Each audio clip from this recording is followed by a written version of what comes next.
Good evening, fret friends. Nice to see you. We haven't beaten about the bush. I have another cock up from a local rival of mine from down the road there. Crazy Brain, you know who they are if I mention Crazy Brain. This guitar has been in and out of that shop. It might as well have a revolving door. The owner says to me it's been there 5 or 6 times, and every time he's gone to pick it up, they've come out with some crap excuse about why they can't do what he wanted them to do. He wanted it tuning into drop C or drop B, so he's got in touch with me. Some of my friends have recommended him. In fact, about 7 people have recommended me to him. I'm Victor Christian from Fret Friend, and that's who I am. I am your Fret Friend. Necks and frets a specialty of mine, but there's nothing I can't do with a guitar. Anyway, so I went and fetched the guitar from a lad up the road. I even went and picked it up. He lives up the road, and here it is. And it's a Jim Root Fender. And I don't see what the problem was. It took me 10 minutes to get this into drop C. You'll see there's a string missing. That's because I've just snapped one because I was stretching them out. What I've done is, there's a big post on Facebook about this guitar, about the owner. He wanted this doing and that doing, blah, blah, blah. Lots of people have been giving advice and all this and all that. And a good friend of mine, Jamie Hunter, guitarist of the King of Pigs, recommended me to him. Says he lives down the road from you. Word with Vic. So he was had a word with me. I said, yeah mate, I'll sort her out, no problem, I'll sort that out. I'll sort that out in a day, mate. Absolutely, I'll sort that out in 10 minutes, and I've done it. Got it home, thought, right, I know it needs a setup. I know the bridge and my saddles need setting up, which is not done yet, but I knew straight away there's some back bow in the neck. I knew the neck wanted sorting out, so I've gone in with gone into the truss rod with a 3/16 Allen key, which is the correct size for this guitar. I've loosened the truss rod just so I can get some relief in there, and I've dropped the strings. It kept coming back to the owner of this guitar. Let's call him Anthony because that's his name. Kept coming back to him, and we're just leaving it in E standard. Says they couldn't do it, we couldn't tune it anything else because there's some, I don't know what pathetic reason they were coming out with. I knew straight away what needed doing, so I've dropped the tuning. I've dropped it into drop C, and I've altered the truss rod, loosened the truss rod so we get that nice little bit of relief in there.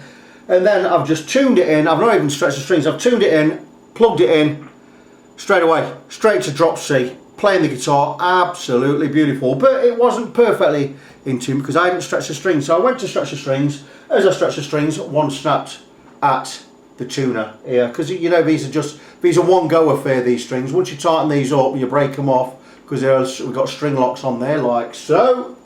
Blah blah blah blah blah. Once you've tightened them up once and that's it, they've gone. So you try and stretch them, they're going to snap. So they snap. So I'm going to go stick on some. I've said we should go. We might just get away with a set of 11s. 1150s should be good because drop C is really D standard tuning. And if you're going to use something like 942s, which you can use, well, these are 9s when you've got 1046s and 1150s. Every semitone I drop a little bit, go a little bit with a tighter string. So I'm suggesting we go with the 1150s. That would be my recommendation for a D standard tuning or a drop C. But I'm waiting to hear back from him. I see if he wants to go with 11s, 1150s, or he wants to go with 1254s, I believe is the next gauge. I will personally go with these. But what I am going to do, now I know what is wrong with the guitar and what needed doing, I'm going to remove the strings anyway, and if you have a look at the frets, they're all quite a bit tarnished. So I'm recommending that we go for a player setup.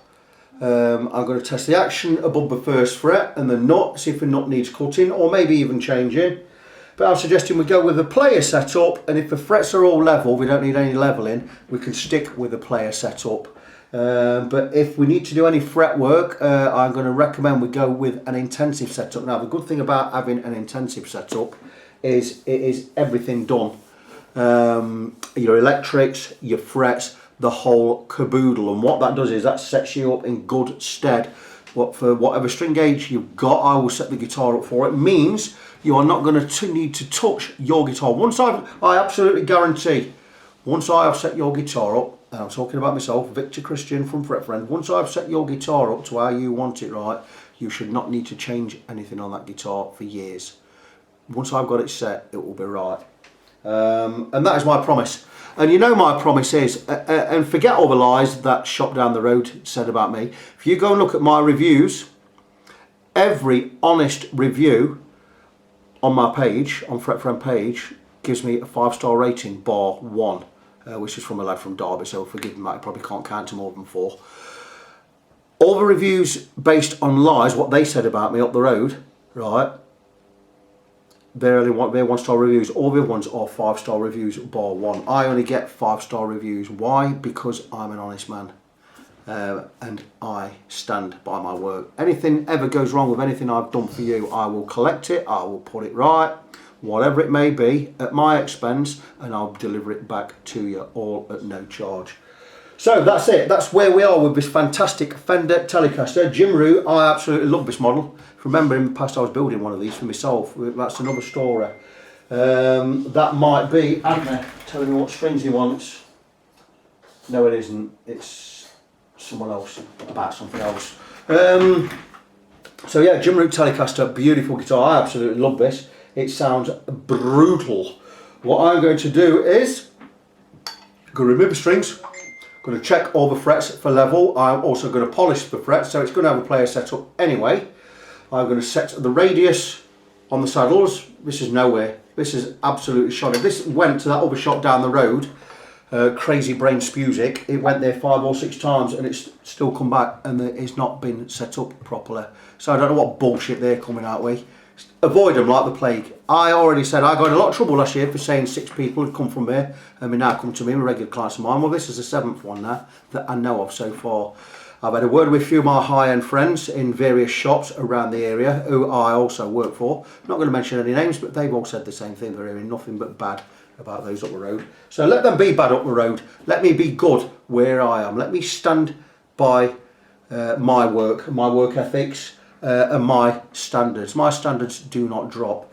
So like I said, I'm going to crack on with this, get the radius set on the saddle, set all the saddles, set the intonation, check all the frets, get them all polished up, check my nut slots, blah blah blah blah blah, make sure the neck is set right, get some new strings on there, get them stretched in, get it tuned in and see exactly where we are. If we do need to go with an intensive setup, do a little bit of fret leveling or whatever, I will come back and let you know. But if I don't, I'm just going to do this guitar. I'm not going to film the work because I'm so busy at the moment. I've got 2 or 3 weeks of work in as it stands at the moment and I'm not really taking anything in as things are. So I'm going to crack on, I'm going to get the work done, and if there aren't any major problems, the next time you see me the guitar will be set up ready to go back to its owner. So stay tuned.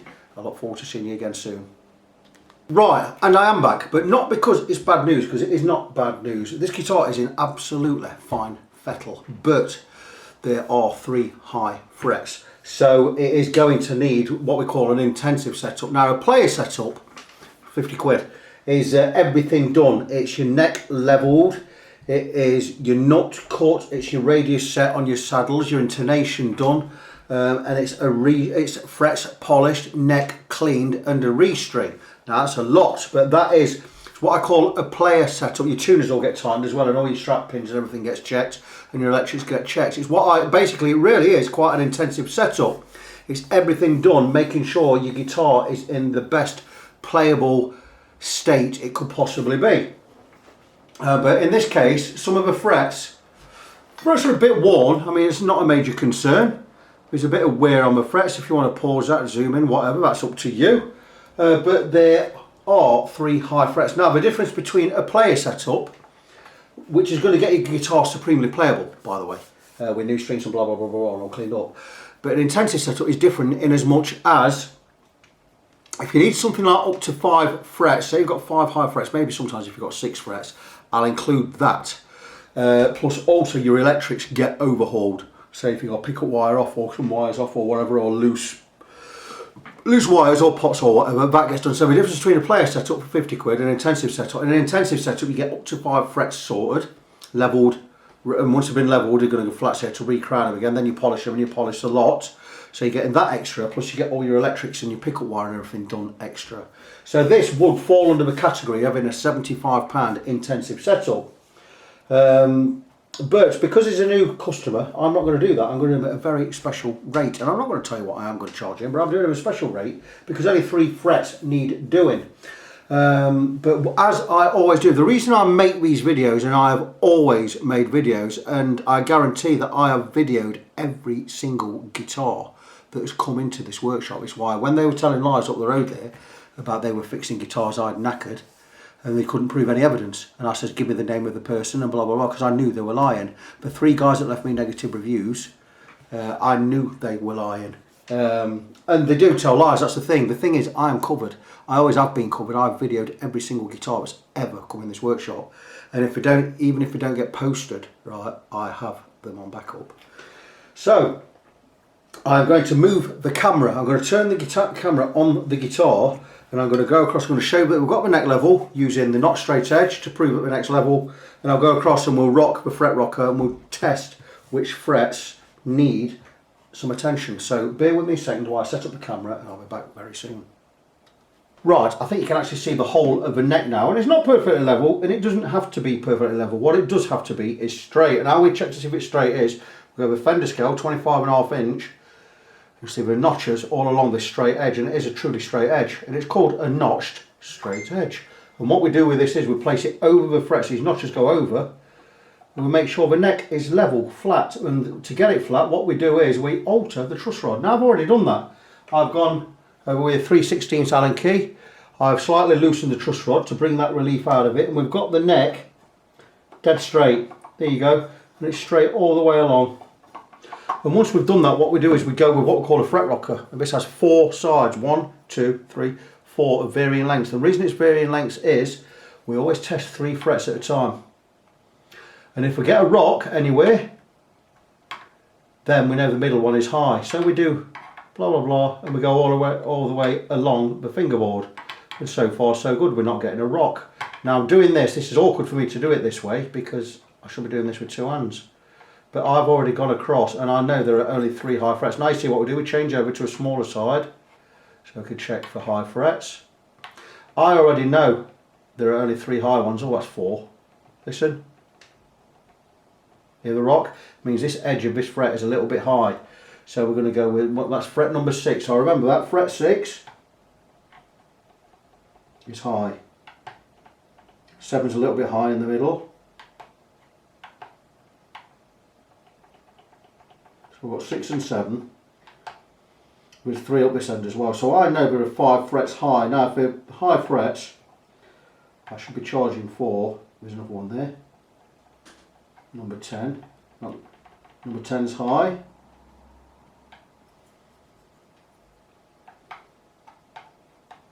So I've already got 3 there. 12 is high. That's 4.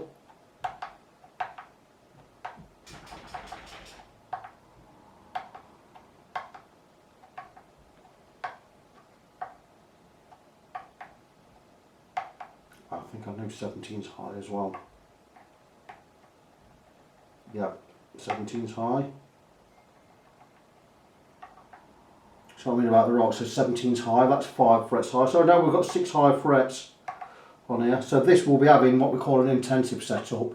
It's the complete player setup with 6 high frets. I'm not going to charge for an extra one, so I'm going to charge for the 5, so I'm going to go intensive. That one's a little bit high. So we've got number 20 high. We've got 21 high. I'll just let you hear this. You can hear that. And this one.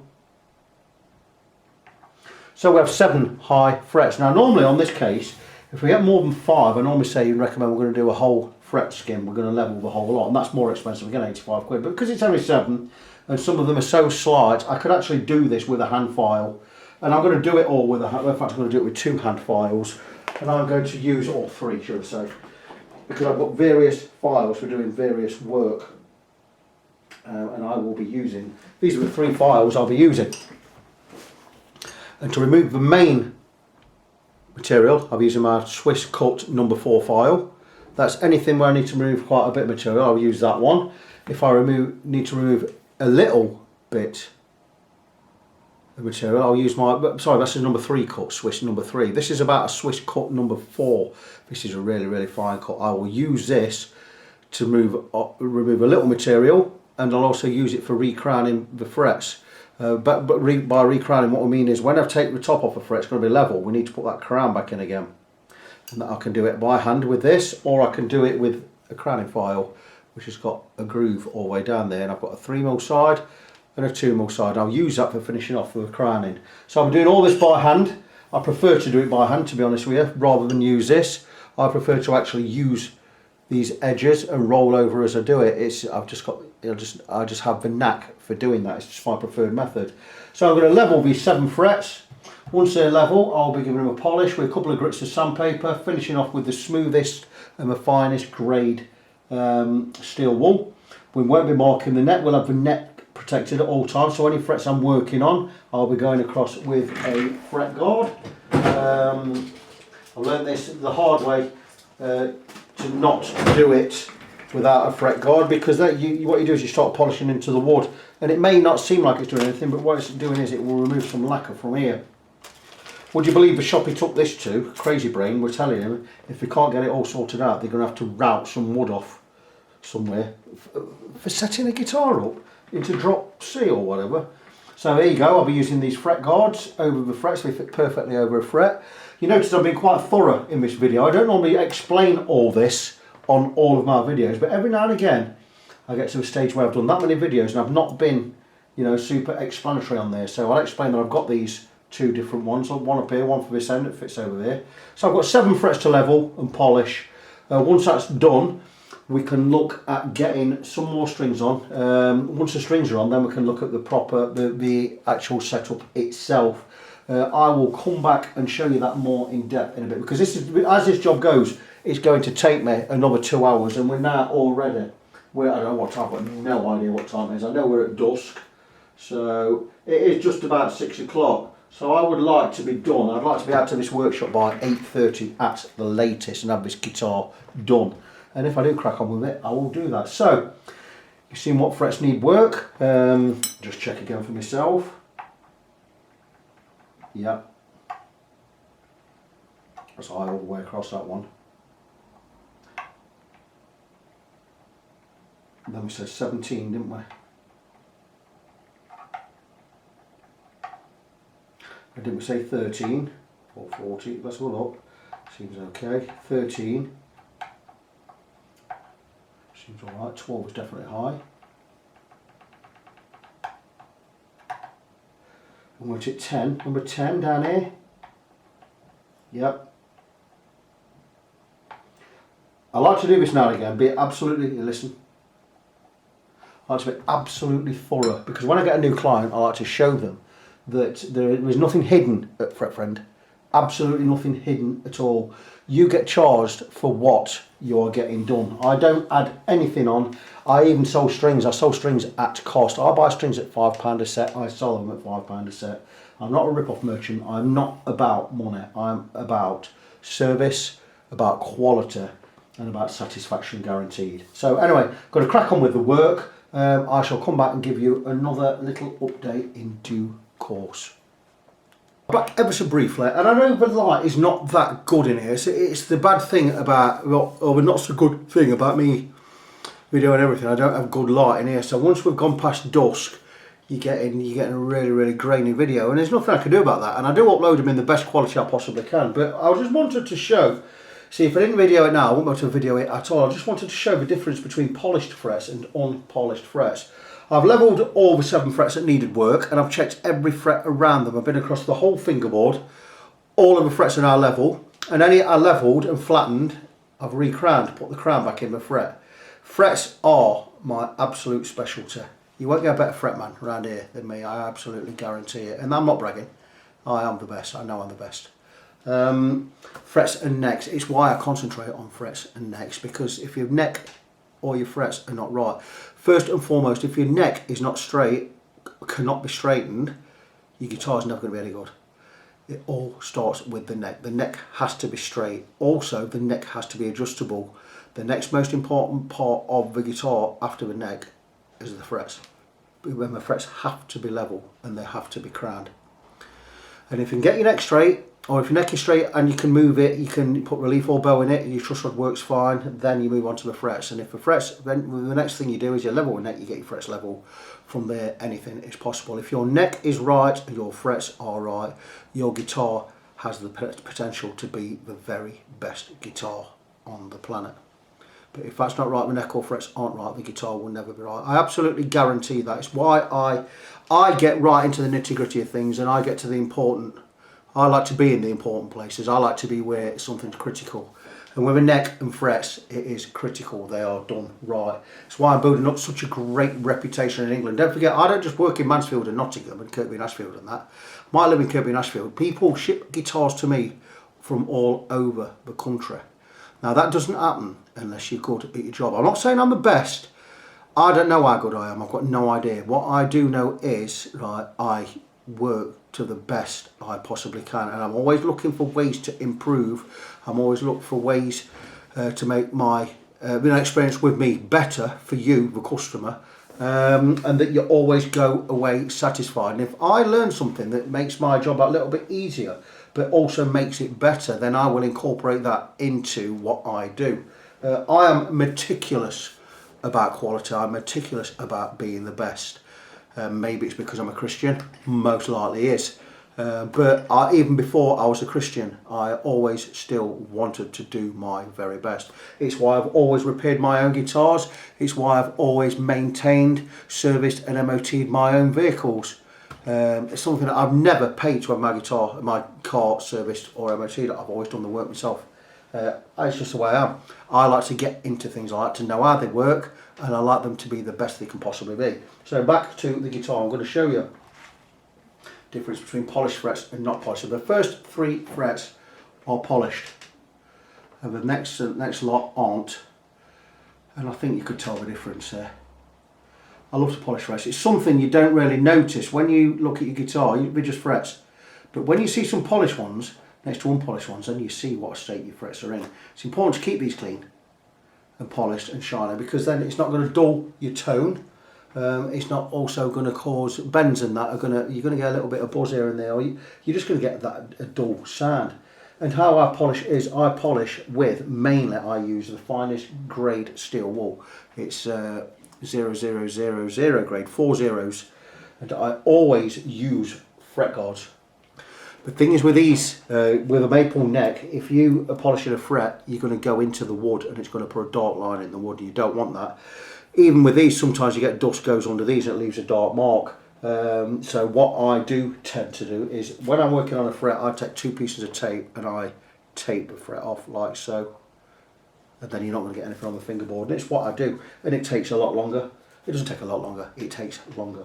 But that is the difference between good and fabulous. So just wanted to share that with you. So I will now tootle off, and I really will get cracking now. So the frets are now sorted out completely. I've levelled off the ones that needed levelling, recrowned the ones that needed recrowning, and I've polished the whole lot. Some other things I was able to do with the strings off, for instance, I've been able to tighten the nuts on the tuners there. They didn't really need any attention. And I will check these for tension with tuners themselves, and if we need a little turn on the screw there, I'll do that shortly. Something else I can't do with the strings off, and that is set the radius and everything, or do the intonation, because it needs to have the strings on. Now, it's normally something I would, if I was putting the same gauge strings on that are already on there, I would do the intonation and the radius and everything before I took the old strings off, because that way, when I put on my new strings, I'm already exactly where I need to be regarding the intonation and the radius itself. But as I snapped a string on this one, I was unable to do that.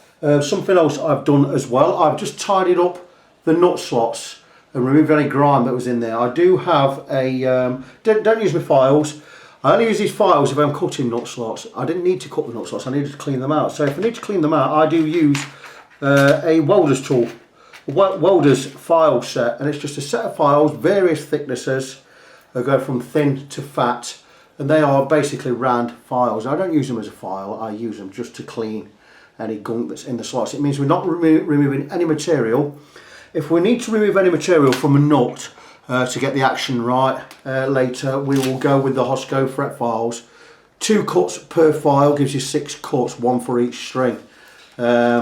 Use them if necessary to cut the slot. They cut a perfectly round arc as well for the string, so you don't have to faff about. That's something else we can do if we need to do it later. So the next thing for me that I have to do is I've already checked the electrics, it worked fine. There's no crackle, no crackling on the pot, there's no crackling on the three-way selector, so I don't need to touch any of that. So there's nothing else I can do now until the strings are on. Once the strings are on, set the radius on the saddles, we can set the saddles where they need to be regarding the intonation.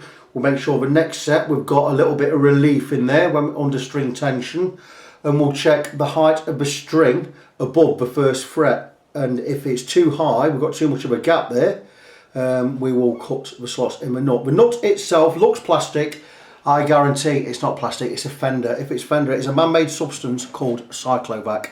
I actually buy these in as blanks and I cut them by hand when I replace nuts. Cyclovac is a hard material. It's supposed to be like bone, similar to bone, but it is a self-lubricating material. So your strings are going to slide through those slots really easily. It's not going to pinch, or it shouldn't pinch by rights. Now if you're using a fat string, you might need to just flare those open just a little bit, them slots, which we're probably going to have to do because we're going with a little bit of a heavier gauge, so I may have to do that. I did notice when I was tuning the guitar in earlier, the strings were pinching a bit. It's why when you turn the key or the tuning, it wasn't really moving. It's because it's pinching in the nut. So another reason to give both slots a good look at. So that's it now. I'm going to crack on with it. Again, I mean, what time are we at now? It's about 7 o'clock. So I'd say by 8 o'clock we should have this done. Stretching the strings takes a little bit of a while. It's a balancing act. Everything to do with guitars is a balancing act. It's like with the truss rod and the strings. You've got string tension counteracting what the truss rod is trying to do. And it's all about getting that balance right. It's just something I can do. I can pick a guitar up and just I just know straight away what's wrong with it. It's like I've got mechanic friends and I explain the noise to them. And now I want to have a clue what it is. Is it CV joints and all that? It says, no, that's a bearing on there. It's just by telling them where the noise is and what sort of noise it is. People that know the jobs, don't they? It's the way it is. So the more I look at this guitar, the more I like it. I did want one of these myself. I remember when I was building one last year, and the guy who I commissioned to build the body knackered the body up, and I ended up, I'm selling all the bits now. I've getting that up. I will build myself a guitar, and I will build one along the lines of this. But if I could find one of these at a competitive price, I really think I will buy one. You know, I wonder how I could make Anthony not like this guitar. How could I do that? How could I do that? Not really, just kidding. So I'm going to crack on now. I'm going to get some strings on. We're going to get it set up and get it all ready for him because he wants to come and pick it up in the morning. And you know what? I've played it. I don't blame him. He's going to be excited, and he's going to be one happy man. And welcome back, and here is the guitar all set up. I am astonished that a shop calling themselves a professional outfit, right, could not sort a guitar at the first attempt. You should never ever have to return a guitar to somewhere you take for a setup. You should never have to return it more than once. This went into Crazy Brain Music, I believe, the guy says 5 or 6 times. I don't know exactly how many. He says 4, 5 or 6 times. That's what he said as exact words. Probably about 5 or 6 times. Every time it was a different story. Every time it was more BS. Even at one stage he says, look, I suppose we could, if we really wanted to, we could remove the frets and we could get a router on there. I could not believe what I was hearing. This guitar took me 10 minutes to diagnose. Well, it took me immediately. I diagnosed it. When I actually went to the guy's house and picked this up. He didn't even have to bring it down to me. I went to his house. He lives, don't live half a mile away. I drove up there to his house and I had a look at the guitar at his place. I told him what's wrong with it, what he's doing to it, and blah blah blah blah. In 10 minutes, I had altered the truss rod. I had down-tuned the guitar to the tuning I wanted. Altered the truss rod. Set the action out. We set the action more or less how I wanted it. It was a little bit high, but that was okay. I know I had to set the radius on the saddles, but I just put it into drop C, stretched the strings a little, set the neck, plugged it in, played it. The guitar is now done. It has had an intensive setup. By intensive I mean it's had a normal player setup, which I charge £50 for a setup. You might think it's a lot of money for a setup. Well, maybe you think it is a lot of money. I actually don't think it is, because I know my level. I'm not just high end, I am above and beyond high end. I'm the best of the best, I know I am. And it's not that I charge more because I want to make loads of money at it, it's just my going rate, which seems to tie with everybody else's going rate. I have return customers, I have customers up and down the country, and my clients trust me. I have one guy who brings me a guitar every month to refret. I stand by my honest reviews, and I stand by my customers, my clients, and my reputation. So this guitar came in, it was 5 or 6 times at another shop. They couldn't sort it out, they couldn't get it into drop C or anything, they couldn't, the neck wasn't set, the radius of the saddles on the bridge were all over the place. So this has had an intensive setup. It's even had 7 frets levelled, recrowned. All of them have been polished. I'm going to ignore that a moment. Just bear with. It's someone I can call back. I can call him back, he'll understand. It's had a complete fret polish all over the board. Then it's had a setup. It's had new strings. The strings chosen to go on this were and are Dunlop 1150s. I had a little accident with the 4th string that snapped, the 28 gauge. I only had some 26 in stock, so I put a 26 Diodario on there. But the guitar is wonderful. The action on the nut above the first fret, from a nut above the first fret, we're well within parameters. We're around about between about 0.35 on the bass strings, 0.25, 0.3, that's millimeters. Above the first fret on the high strings, well within parameters, well within guidelines here. I've set the action on the low E to round about 2 millimeters because we're in a drop tuning, we have a little bit more vibration. So I like to go round about 2 mil at the 12th fret on the low E, 1.75 on the high. We could go lower if we wanted to. Why take the mickey? We're going to get a lot of vibration. The guitar plays absolutely lovely. Like I said, I've got it plugged in. I've not warmed up, so I don't expect no great playing, but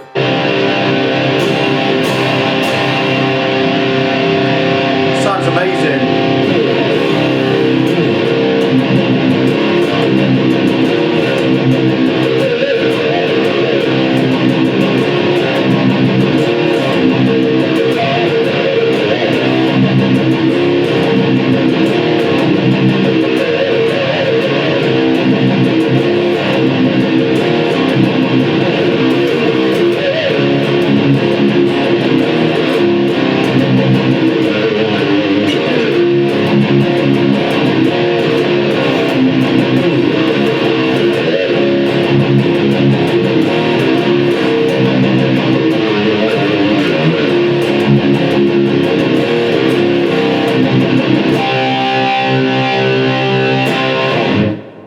Slightly out of tune, just a tiny bit out of tune, but doesn't that sound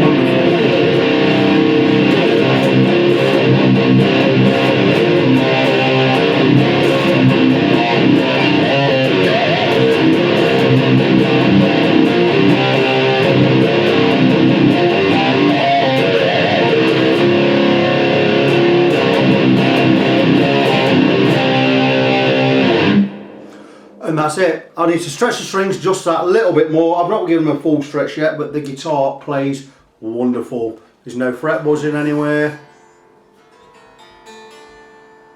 It just sounds great. The nut, the slots in the nut could have been a little bit narrower, a little bit wide. But that's because these guitars are expected to down tune a little on these guitars. Cycleback nut, okay, decentish material, but that's it. That is the guitar done. It's had my time. It's probably had a couple of 2.5 hours on it, 2 hours, 2.5 hours, which is what I normally expect for something like an intensive setup. If I charge you a normal rate, that setup with a few frets levelled and polished, I would be looking at something round about, you'd be looking at £75, and you pay for the strings yourself, but you're getting a professional job. I guarantee you will not be bringing this back. You won't have to bring it back. Your setup is bang on. If you stick to the same gauge strings, you won't need to touch this guitar for quite a while yet. So there you go. It is a great project lined up. I was actually too busy to do this, but because it's such a special case, and with it being all over Facebook and stuff, I decided to just do that tonight. I put my other work to the side, so I've got a bit of catching up to do. It is now just about 8:30 in the evening. I shall check that. It's not. It's 8:10 in the evening. I've been in this room most of the day, so I'm going to call it a day. That is this project done. Very, very nice guitar. I would really, really like one of those myself. But this is me, Victor Christian, from Christian Guitars and Fret Friend. If you want to find me on Facebook, it's facebook.com NGONESEVEN. That is facebook.com NG17, which is also part of my postcode, by the way. There you go. So, the little project finished. It's been a good one. But until next time, as always, be good to each other, and I'll see you soon.